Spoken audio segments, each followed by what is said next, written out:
how to add the calendar month widget in standby mode on the iPhone 16 series. Now to use standby mode, you need to turn it on. So if you haven't done so already, you can go into settings, and in settings, go down and tap on standby. Next, tap on the standby toggle button and switch it on. Make sure it is turned on. Then have your phone plugged into a charger. If it's not plugged into a charger, then standby will not activate. After that, you can press on the side button to go to the lock screen and have your phone stand in landscape mode. So it needs to be in landscape mode and needs to be plugged into a charger. After that, on the screen here, there are 3 different screens.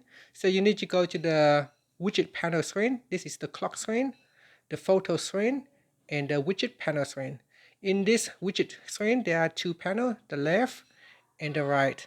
So to add in a calendar month widget, what you want to do is hold onto the widget. So let's say I want to change this widget over here. So I touch and hold. Then you tap on the add button. Next, you go down and you tap on calendar.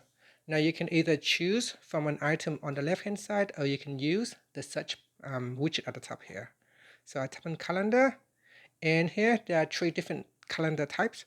So you swipe across and look for the calendar month. Then you tap on add widget, and here it will be added to your widget stack, and then tap on done. Okay, so now I have added 2 calendar month widget. And from here, you can also rotate between the different widgets in the stack by swiping up or down like that. So I can switch between the different widgets from here. On the left hand side, you can also do the same. On the right hand side, you can do the same. You can switch and rotate around between different available widgets in the stack. And that's it. That is how you can add in a calendar month widget in standby mode. And that's it. Thank you for watching this video. Please like and subscribe to my channel for more videos.